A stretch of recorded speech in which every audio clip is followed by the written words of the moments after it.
The moment was lost in vulgar details. It was with a renewed feeling of disappointment that she waved a tattered lace handkerchief from the window as her son drove away. She was conscious that a great opportunity had been wasted. She controlled herself by telling Sibyl how desolate she felt her life would be now that she had only one child to look after. She remembered the phrase. It had pleased her. Of the threat she said nothing. It was vividly and dramatically expressed. She felt that they would all laugh at it some day. That was chapter 5. Okay. That was, what do I think of that one? Why is everyone in this book like desperately in love with each other?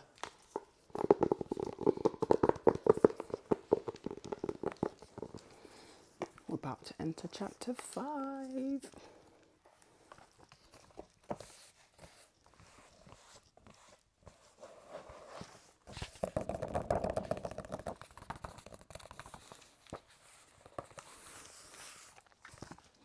Okay. Chapter 4. What was chapter 4 about? Let's have a quick look through.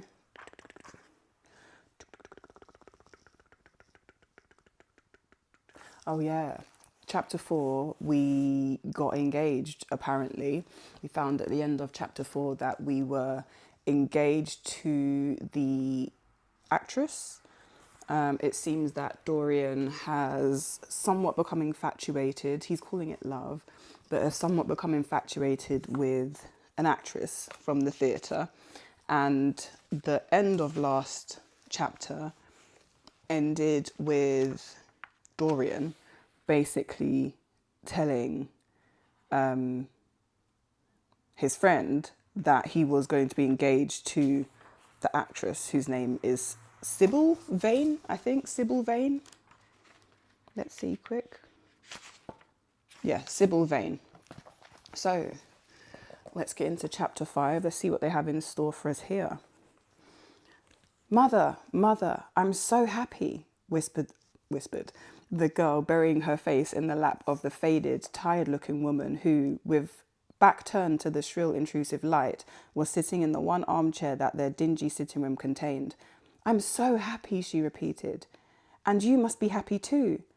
Mrs. Vane winced and put her thin, bismuth-whitened hands on her daughter's head. Happy, she echoed. I'm only happy, Sibyl, when I see you act. You must think not of anything but your acting. Mr. Isaacs has been very good to us, and we owe him money. The girl looked up and pouted. Money, mother, she cried. What does money matter? Love is more than money. Mr. Isaacs has advanced us £50 to pay off our debts and to get a proper outfit for James. You must not forget that, Sibyl. £50 is a very large sum. Mr. Isaacs has been most considerate. He is not a gentleman, mother, and I hate the way he talks to me, said the girl, rising to her feet and going over to the window. I don't know how we could manage this without him, said the older lady querulously. Sibyl Vane tossed her head and laughed. We don't want him any more, mother. Prince Charming rules life for us now. Then she paused, and a rose shook in her blood and shadowed her cheeks. Quick breath parted the petals of her lips. They trembled.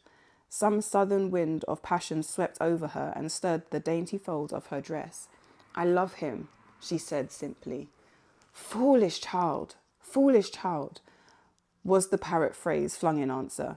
The waving of crooked, false-jewelled fingers gave grotesqueness to the word. The girl laughed again.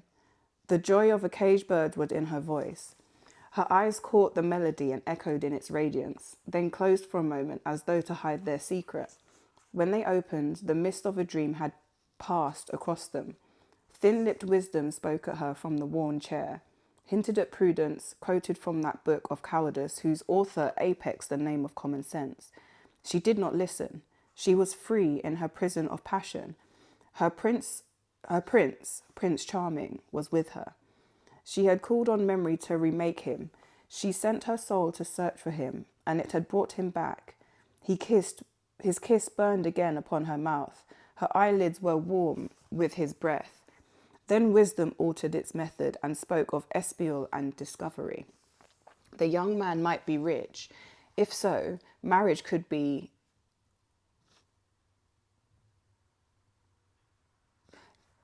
The young man could be rich, and if so, marriage should be thought of. Against the shell of her ear broke the waves of worldly cunning. The arrows of craft shot by her. She saw the thin lips moving and smiled. Suddenly, she felt the need to speak. The worldly silence troubled her. "Mother, mother," she cried. "Why does he love me so much? I know why I love him. I love him because he is like what love himself should be. What does he see in me? I am not worthy of him. And yet why? I cannot tell. Though I feel so much beneath him, I don't feel humble. I feel proud, terribly proud. Mother, did you love my father as much as I love my Prince Charming?" The elder woman grew pale beneath the coarse powder that dowed her cheeks, and her dry lips twitched with a spasm of pain. Sibyl rushed to her, flung her arms around her neck and kissed her. "Forgive me, mother. I know it pains you to talk about our father, but it only pains you because you loved him so much. Don't look sad. I am happy today as you were 20 years ago. Ah, let me be happy forever." "My child, you are far too young to think of falling in love. Besides, what do you know of this young man? You don't even know his name. The whole thing is most inconvenient, and really, when James is going away to Australia, and I have so much to think of, I must say that you should have shown more consideration. However, as I said before, if he is rich..." "Ah, mother, mother, let me be happy." Mrs. Vane glanced at her, and with one of those false theatrical gestures that so often become a mode of second nature to a stage player, clasped her in her arms. At this moment, the door opened, and a young lad with rough brown hair came into the room. He was thick-set of a figure, and his hands and feet were large and somewhat clumsy in movement. He was not so finely bred as his sister. One would hardly have guessed the close relationship that existed between them. Mrs. Vane fixed her eyes on him and intensified her smile. She mentally elevated her son to the dignity of an audience. She felt sure that the tableau was interesting. "You might keep some of your kisses for me, Sibyl, I think," said the lad with a good-natured grumble. "Ah, but you don't like being kissed, Jim," she cried. "You are a dreadful old bear." And she ran across the room and hugged him. James Vane looked into his sister's face with tenderness. "I want you to come out with me for a walk, Sibyl. I don't suppose I shall ever see this horrid London again. I'm sure I don't want to." "My son, don't say such dreadful things," murmured Mrs. Vane, taking up a tawdry theatrical dress with a sigh and beginning to patch it. She felt a little disappointed that he had not joined the group. It would have increased the theatrical picturesqueness of the situation. "Why not, mother? I mean it." "You pain me, my son. I trust you will return from Australia in a position of affluence. I believe there is no society of any kind in the colonies, nothing that I would call society. So when you have made your fortune, you come back to London, you assert yourself here." "Society," muttered the lad. I don't want to know anything about that. I should like to make some money to take you and Sibyl off the stage. I hate it." "Oh, Jim," said Sibyl, laughing. "How unkind of you. But are you really going for a walk with me? That will be nice. I was afraid you were going to say goodbye to some of your friends, to Tom Hardy, who gave you that hideous pipe, or Ned Langton, who makes fun of you for smoking it. It is very sweet of you to let me have your last afternoon. Where shall we go? Let us go to the park." "I'm too shabby," he answered, frowning. "Only swell people go to the park." "Nonsense, Jim," she whispered, stroking the sleeve of his coat. He hesitated for a moment. "Very well," he said at last. "But don't be too long dressing." She danced out of the door.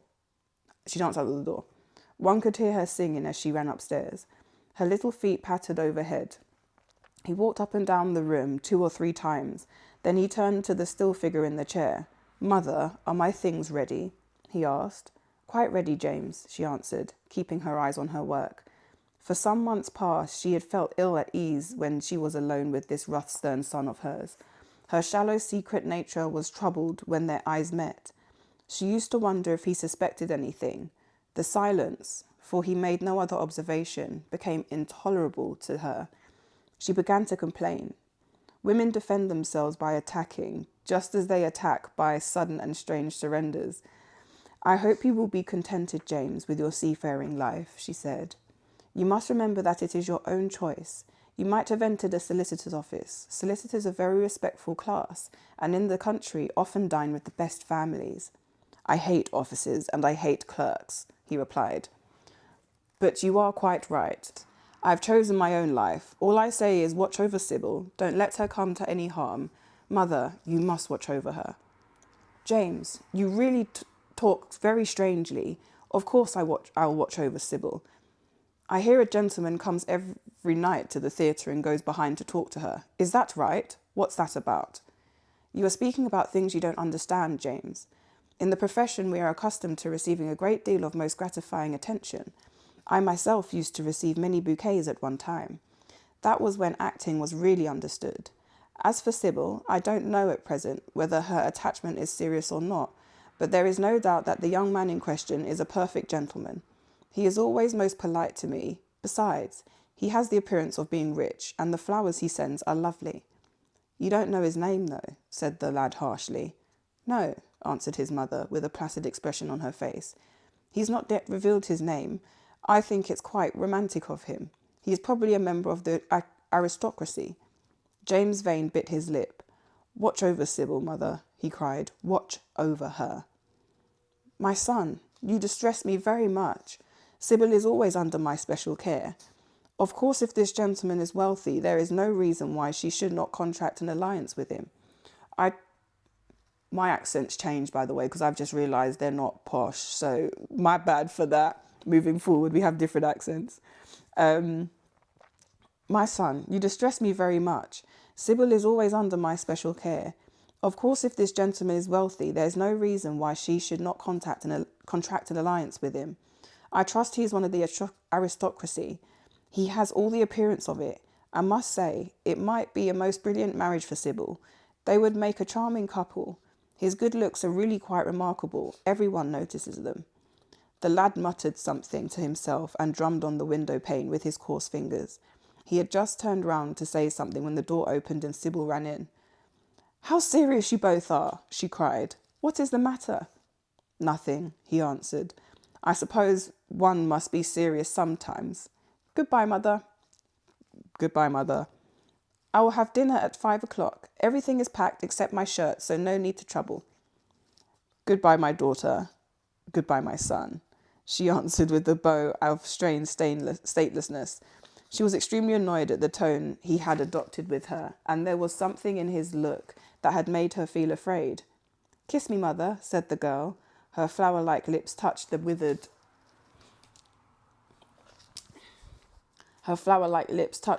cheek and warmed its frost. My child, cried Mrs. Vane, looking up at the ceiling in search of an imaginary gallery. Come, Sibyl, said her brother impatiently. He hated his mother's affection. They went out into the flickering wind-blown sunlight, and strolled down the dreary Euston Road. The passers-by glanced in wonder at the sullen, heavy youth who, in coarse, ill-fitting clothes, was in the company of such a graceful, refined-looking girl. He was like a common gardener walking with a rose. Jim frowned from time to time when he caught the inquisitive glance of some stranger. He had that dislike of being stared at, which comes with geniuses late in life and never leaves the commonplace. Sibyl, however, was quite unconscious of the effect she was producing. Her love was trembling in laughter on her lips. She was thinking of Prince Charming, and that she might think of him all the more. She did not talk of him, but prattled on about the ship in which Jim was going to sail, about the gold he was certain to find, about the wonderful heiress whose life he was to save from the wicked, red-shirted bushrangers. For he was not to remain a sailor or a supercargo or whatever he was going to be. Oh no, a sailor's existence was dreadful. Fancy being cooped up in a horrid ship with the hoarse, humpbacked waves trying to get in, and a black wind blowing the masts down and tearing the sails into long screaming ribbons. He was to leave the vessel at Melbourne, bid a polite goodbye to the captain, and go off at once to the goldfields. Before a week was over, he was to come across a large nugget of pure gold. the largest nugget that had ever been discovered, and bring it down to the coast in a wagon guarded by 6 mounted policemen. The bush rangers were to attack them 3 times and be defeated with immense slaughter. Or no, he was to not to go to the gold fields at all. They were horrid places, where men got intoxicated and shot each other in the bar rooms and used bad language. He was to be a nice sheep farmer, and one evening, as he was riding home, he was to see the beautiful heiress being carried off by a robber on a black horse and give chase and rescue her. Of course, she would fall in love with him and he with her, and they would get married and come home and live in an immense house in London. Yes, there were delightful things in store for him, but he must be very good and not lose his temper or spend his money foolishly. She was only a year older than he was, but she knew much more of life. He must be sure also to write to her by every mail and to, I was about to say email, and to say his prayers each night before he went to sleep. God was very good and would watch over him. She would pray for him too, and in a few years he would come back quite rich and happy. The lad listened sulkily to her, and he made no answer. He was heartsick at leaving home. Yet it was not this alone that made him gloomy and morose. Inexperienced though he was, he had still a strong sense of danger of Sibyl's position. This young dandy who was making love to her could mean her no good. He was a gentleman, and he hated him for that, hated him through some curious race instinct for which he could not account, and which for that reason was all the more dominant within him. He was conscious also of the shallowness of the vanity of his mother's nature, and in that saw infinite peril for Sibyl and Sibyl's happiness. Children begin by loving their parents. As they grow older, they judge them. Sometimes they forgive them. His mother had something on his mind to ask her, something that he had brooded on for many, many months. A chance phrase that he had heard at the theatre, a whispered sneer that had reached his ears one night as he waited at the stage door, had let loose a train of horrible thoughts. He remembered it as if it had been the lash of a hunting crop against his face. His brows knit together into a wedge-like furrow, and with a twitch of pain he bit his underlip. "You are not listening to a word I am saying, Jim," cried Sibyl, "and I am making the most delightful plans for your future. Do say something." "What do you want me to say?" "Oh, that would be a good boy, and that you would be a good boy and not forget us," she answered, smiling at him. He shrugged his shoulders. "You are more likely to forget me than I am to forget you, Sibyl." She flushed. "What do you mean, Jim?" she asked. "You have a new friend, I hear. Who is he?" "He is called Prince Charming. Don't you like the name? Oh, you silly boy, you should never forget it. If you only saw him, you would think him the most wonderful person in the world. Some day you will meet him when you come back from Australia. You will like him so much. Everybody likes him, and I love him. I wish you could come to the theatre tonight. He's going to be there, and I am to play Juliet. Oh, how I shall play it. Fancy, Jim, to be in love and play Juliet, to have him sitting there, to play for his delight. I am afraid I may frighten the company, frighten or enthrall them. To be in love is to surpass oneself. Poor, dreadful Mr. Isaacs will be shouting genius from his loafers at the bar. He has preached me as a dogma. Tonight he will announce me as a revelation. I feel it, and it is all his only. Prince Charming, my wonderful lover, my God of graces. But I am poor beside him. Poor, what does that matter? When poverty creeps in the door, love flies in through the window. Our proverbs want rewriting. They were made in winter, and it is now summer. Springtime for me, I think. A very dance of blossoms in blue skies. "He is a gentleman," said the lad suddenly. "A prince," she cried musically. "What more do you want? He wants to enslave you. I shudder at the thought of being free. I want you to beware of him. To see him is to worship him. To know him is to trust him. Sibyl, you are mad about him." She laughed and took his arm. "You dear old Jim, you talk as if you were 100. Some day you'll be in love yourself. Then you will know what it is. Don't look so sulky. Surely you should be glad to think that though you are going away, you leave me happier than I have ever been before. Life has been hard for us both, terribly hard and difficult, but it will be different now. You are going to a new world and I have found one. Here are two chairs. Let us sit down and see the smart people go by. They took their seats amidst the crowd of watchers. The tulip beads across the road flamed like throbbing rings of fire. A white dust, tremulous cloud of orris root seemed hung in the painting air. The brightly coloured parasols danced and dipped like monstrous butterflies. She made her brother talk of himself, his hopes, his prospects. He spoke slowly and with effort. They passed words to each other as players at a game pass counters. Sibyl felt oppressed. She could not communicate her joy. A faint smile curving the sullen mouth was all the echo she could win. After some time, she became silent. Suddenly, she caught a glimpse of golden hair and laughing lips, and in an open carriage with two ladies, Dorian Gray drove past. Ooh. She started to her feet. "There he is," she cried. "Who?" said Sibyl Vane. "Prince Charming," she answered, looking after the Victoria. He jumped up and seized her roughly by the arm. "Show him to me. Which is he? Point him out. I must see him," he exclaimed. But at that moment, the Duke of Berwick's four-in hand came between, and when it had left the space clear, the carriage had swept out of the park. "He's gone," murmured Sibyl sadly. "I wish you had seen him." "I wish I had. For as sure as there is a God in heaven, if he ever does you any wrong, I shall kill him." She looked at him in horror. He repeated his words. They cut the air like a dagger. The people round began to gape. A lady standing close to her tittered. "Come away, Jim. Come away," she whispered. He followed her doggedly as she passed through the crowd.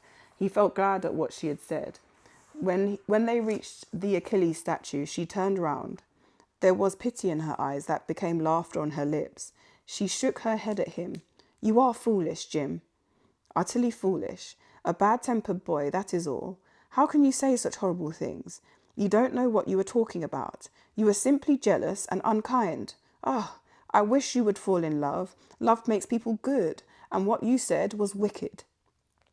"I'm 16, he answered, "and I know what I am about. Mother is no help to you. She doesn't understand how to look after you. I wish now that I was not going to Australia at all.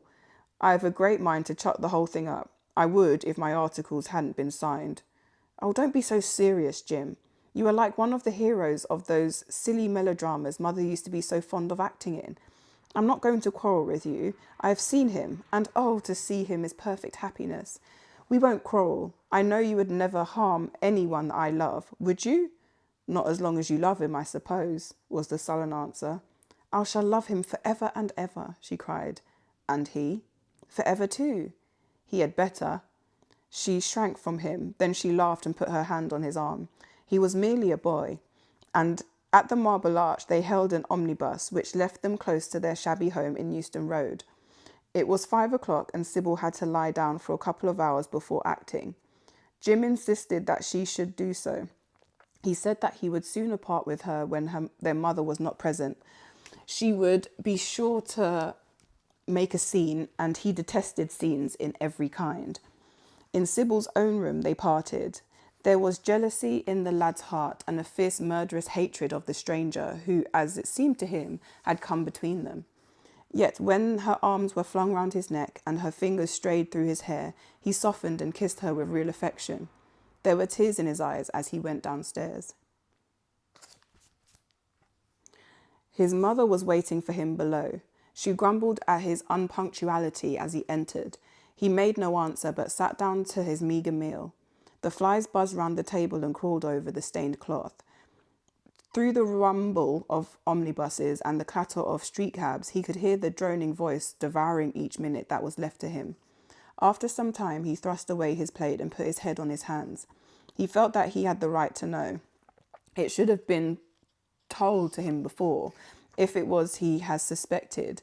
Leaden with fear, his mother watched him. Words dropped mechanically from her lips. A tattered lace handkerchief twitched in her fingers. When the clock struck 6, he got up and went to the door. Then he turned back and looked at her. Their eyes met.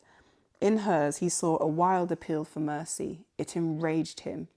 "Mother, I have something to ask you," he said. Her eyes wandered vaguely about the room. She made no answer. "Tell me the truth. I have a right to know. Were you married to my father?" She heaved a deep sigh. It was a sigh of relief. The terrible moment, the moment that night and day for weeks and months she had dreaded, had come at last, and yet she felt no terror. Indeed, in some measure, it was a disappointment to her. The vulgar directness of the question called for a direct answer. The situation had not been gradually led up to. It was crude. It reminded her of a bad rehearsal. "No," she answered, wondering at the harsh simplicity of life. "My father was a scoundrel then," cried the lad, clenching his fists. She shook her head. "I knew he was not free. We loved each other very much. If he had lived, he would have made provision for us. Don't speak against him, my son." Blah. Wrong accent. She shook her head. "I knew he was not free. We loved each other very much. If he had lived, he would have made provision for us. Don't speak against him, my son. He was your father and a gentleman. Indeed, he was highly connected." An oath broke from his lips. "I don't care for myself," he exclaimed. "But don't let Sibyl. It is a gentleman, isn't it, who is in love with her, or says he is? Highly connected too, I suppose." For a moment a hideous sense of humiliation came over the woman. Her head drooped. She wiped her eyes with shaking hands. "Sibyl has a mother," she murmured. "I had none." The lad was touched. He went towards her and stooping down he kissed her. "I am sorry if I pained you by asking about my father," he said, "but I could not help it. I must go now. Goodbye. Don't forget that you will only have one child now to look after, and don't believe me if this man wrongs my sister. And believe me, if this man wrongs my sister, I'll find out who he is, track him down and kill him like a dog. I swear it." The exaggerated folly of the threat, the passionate gesture that accompanied it, the mad melodramatic words made life seem more vivid to her. She was familiar with the atmosphere. She breathed more freely, and for the first time for many months she really admired her son.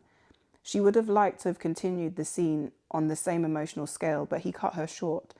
Trunks had to be carried down and mufflers looked for. The lodging house drudge bustled in and out. There was a bargaining with the cabman. The moment was lost in vulgar details. It was with a renewed feeling of disappointment that she waved a tattered lace handkerchief from the window as her son drove away. She was conscious that a great opportunity had been wasted. She controlled herself by telling Sibyl how desolate she felt her life would be now that she had only one child to look after.